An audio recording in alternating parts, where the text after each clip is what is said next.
L'atelier que je donne, c'est vraiment pour permettre à chaque personne de prendre la responsabilité de ses émotions. Voilà, c'est ça qui est important pour moi, parce qu'on a souvent tendance à croire que ce qui nous dérange vient de l'extérieur. Et donc on rentre dans la violence, on agresse et puis on a des attentes, on veut que l'autre change.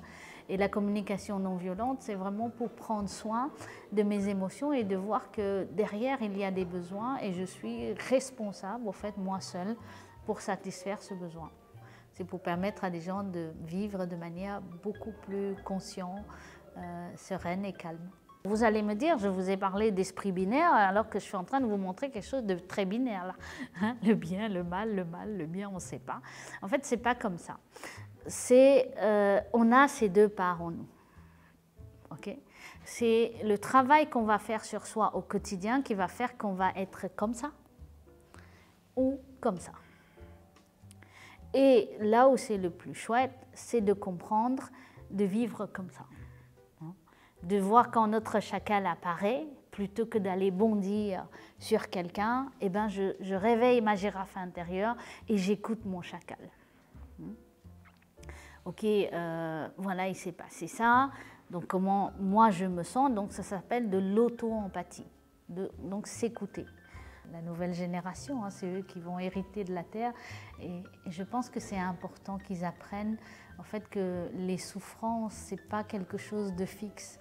Tu vois qu'ils ont un pouvoir à chaque instant de modifier leur vie et de prendre leur vie en main. Et si on enseigne ça à cette génération de jeunes, c'est des parents différents qu'on va créer sur Terre et des enfants encore différents. C'est important qu'ils comprennent qu'ils sont des êtres magnifiques. Et c'est ça ce que j'ai envie de transmettre, qu'ils ont le droit au bonheur, qu'ils peuvent mettre de l'énergie pour avancer, évoluer, peu importe leur passé.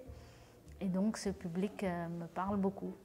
Et ça me motive d'être avec eux parce que des fois je rencontre des jeunes qui sont même pas, qui n'ont jamais osé dire je me sens. Tu vois, je me sens en colère, je me sens frustrée. Ils ont l'impression qu'ils n'ont pas le droit de dire ça. Et leur donner ce pouvoir, c'est leur donner le pouvoir de changer leur vie. Se connaître, connaître son histoire, transformer le passé en enseignement, c'est le plus important. Et se mettre en mouvement pour son futur, croire en soi.